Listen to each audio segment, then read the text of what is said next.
जय श्री बालाजी महाराज। श्री शिवाय नमस्तोभ्यम। ईश्वर की कृपा आप सभी पर बनी रहे। धनु राशि 2025 जानते हैं धनु राशि से जुड़े जातकों के जीवन में क्या कुछ बदलाव, क्या कुछ उतार चढ़ाव आने वाले हैं इस नए वर्ष 2024 में। बात करें सबसे पहले उनके कार्यक्षेत्र की। कार्यक्षेत्र यानी उनके करियर। नौकरी की दृष्टि से देखा जाए तो साल 2024 काफी हद तक मिला जुला परिणाम देगा। जो लोग जॉब में हैं, नौकरी करते हैं, उन्हें उतार चढ़ाव देखने को मिलेंगे। मई महीने के मध्य में लगभग देवगुरु बृहस्पति का गोचर आपके छठे भाव में रहेगा, जो नौकरी के लिए कोशिश कर रहे लोगों के लिए काफी हद तक अनुकूल रहेगा, मददगार रहेगा।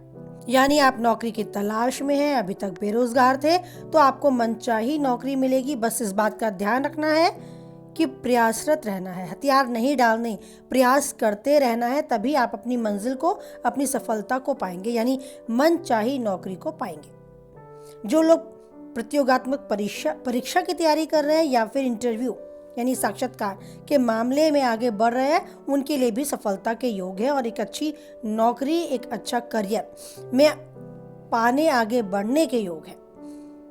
लेकिन हो सकता है कुछ उपलब्धियां पूरी तरीके से उन्हें संतुष्ट ना करें, यानी जो वो बहुत अधिक चाहते थे वो सब ना मिले। लेकिन ये भी तय है कि जो वो चाहते हैं उस हद तक सफलता के रास्ते में खुद को खड़े वो पाएंगे। राहु का गोचर भी मई के महीने में ऐसा होगा कि संकेत देगा। मन मस्तिष्क में थोड़ी असंतोष की भावना रहते हुए आप नौकरी को लेकर थोड़े से शंका में भी रह सकते हैं। मई के बाद राहु और बृहस्पति दोनों का गोचर अनुकूल होता नजर आएगा। ऐसी स्थिति में आप काफी अच्छा सुकून महसूस करेंगे अपने करियर, अपने कारोबार से। नौकरी करने वालों के लिए कुछ नया प्रोग्राम हो सकता है, कोई कार्य नया उन्हें मिल सकता है, जिम्मेदारियां बढ़ सकती हैं। नई जगह की तलाश कर रहे हैं, कोई प्रमोशन चाहते हैं, तो इस तरह के योग बनते नजर आ रहे हैं कि अगर आप उस तरफ प्रयासरत है तो आपका प्रयास सफलता की तरफ आप होता पाएंगे। मार्च के महीने के बाद शनि के गोचर में हुआ परिवर्तन मन में असंतोष का काम कर सकता है, लेकिन उपलब्धियां मिलेंगी। आप खुद को आगे बढ़ते जरूर पाएंगे। ये वर्ष कुछ कठिनाइयों के बाद आपको राहत देगा। आपके किए गए प्रयासों का परिणाम आपको मिलेगा और आप मन में संतोष भले ही महसूस ना कर पाए, क्योंकि आप बहुत कुछ ज्यादा चाहते हैं, वो बहुत ज्यादा जो आपके मन में आप चाह बन चुका था वो आपको शायद ना मिले, लेकिन जो मिलेगा वो भी सुकून और राहत भरा होगा। तो इस बात को ध्यान दें कि जो हम चाहते हैं कहाँ वो होता वो है जो ईश्वर चाहता है। तो ईश्वर हमारे लिए हमेशा बहुत अच्छा चाहता है, बहुत सही चाहता है। इस बात को मन में दृढ़ विश्वास कर अपने जीवन में आने वाले हर पल को अच्छे से जिएं। जो नहीं मिला उसके लिए दुख ना करें, जो है उसके लिए सुकून करें। अब बात करें आपके स्वास्थ्य की, तो सबसे ज्यादा अहम, महत्वपूर्ण आपके लिए आप खुद हैं, तो अपने स्वास्थ्य के प्रति बिल्कुल भी लापरवाही ना करें। 2025 में थोड़े उतार चढ़ाव आपको अपने स्वास्थ्य के प्रति भी देखने को मिल सकते हैं। शनि का गोचर साल की शुरुआत से लेकर मार्च के महीने तक काफी अच्छा परिणाम देगा, लेकिन इसके बाद शनि ग्रह स्वास्थ्य के मामले में थोड़ा कमजोर परिणाम दे सकता है। विशेषकर ऐसे लोगों को जिन्हें हृदय से संबंधित कोई परेशानी है, गैस या अपाचे से लेकर संबंधित कोई परेशानी है। हो सकता है मई के बाद का जो समय है, राहु का गोचर चतुर्थ भाग से हट जाएगा, इसीलिए परेशानियां कम होती भी महसूस होंगी। लेकिन अप्रैल से लेकर मई के मध्य तक आपको स्वास्थ्य के प्रति अधिक ध्यान रखने की आवश्यकता भी होगी।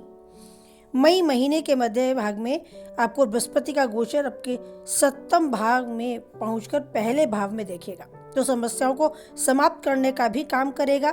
भले ही शनि की दृष्टि के कारण कुछ समस्याएं आए, लेकिन बृहस्पति उन्हें ठीक करवाने के लिए मददगार साबित भी होगा। इस तरह हम ये कह सकते हैं कि स्वास्थ्य की समस्याएं तो आपको देखने को मिलेगी। कुछ हद तक संयम, समझदारी और बृहस्पति की कृपा से वो समस्याएं जल्द दूर भी होती आपको नजर आएगी। आप एक अच्छे स्वास्थ्य का आनंद भी लेंगे। अब बात करें आपके पारिवारिक माहौल की, तो धनु राशि से जुड़े जातकों के लिए ये वर्ष 2025 पारिवारिक मामले में कुछ सामान्य तौर पे अच्छे परिणाम देकर जाएगा। दूसरे भाव के स्वामी शनि ग्रह मार्च के महीने तक काफ़ी अच्छी स्थिति में रहेंगे। महत्वपूर्ण पारिवारिक निर्णयों के बीच में संपन्न खुद को आप पाएंगे। समय शनि ग्रह की स्थिति को कमज़ोर करता नजर आएगा। ऐसे में आपको परिणाम भी कमज़ोर मिलेंगे। हो सकता है बृहस्पति ग्रह की अनुकूलता लगभग पूरे महीने कोई बड़ी समस्या न आने दे। कहने का तात्पर्य है कि जो इस साल है 2025 सामान्य तौर पर पारिवारिक मामलों के लिए अच्छा साबित होगा। महत्वपूर्ण निर्णयों को साल की शुरुआत आप संपन्नता से आर्थिक मामलों में उन्नति करते हुए खुद को पाएंगे। गृहस्थ जीवन की बात की जाए तो साल की शुरुआत यानी 2025 की शुरुआत में जनवरी से मार्च तक के महीने में बहुत अच्छे परिणाम आपको मिलेंगे। परिवार में आपसी प्रेम होगा, सद्भावना होगी, सब एक दूसरे का सम्मान करेंगे। कहीं घूमने जाने की प्लानिंग होगी, मन प्रसन्नचित रहेगा।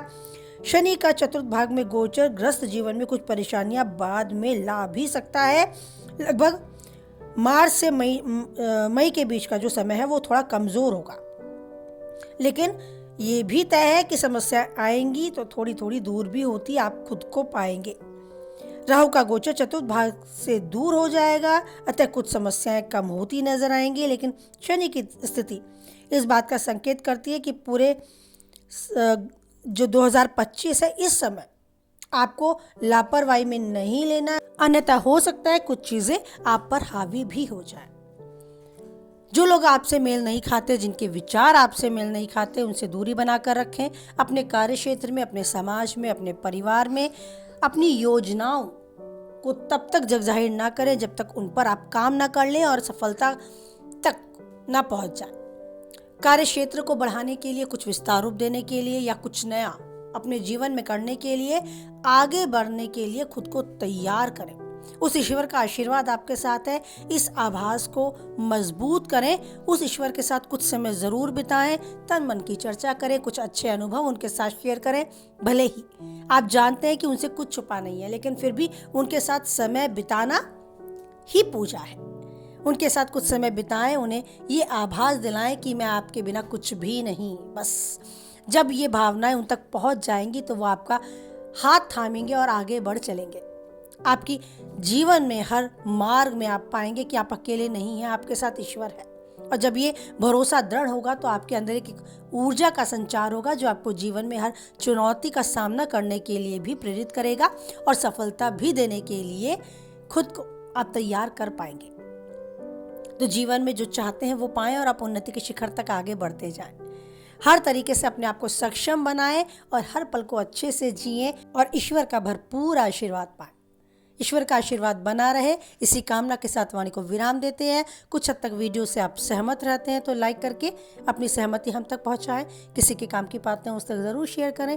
पहली बार चैनल पे हम बने रहना चाहते हैं तो चैनल को सब्सक्राइब भी करें और बनाए रखें ईश्वर पर अटूट विश्वास, क्योंकि वही एक है जो हर परिस्थिति में देता है और यूं ही देता रहेगा हम सबका साथ।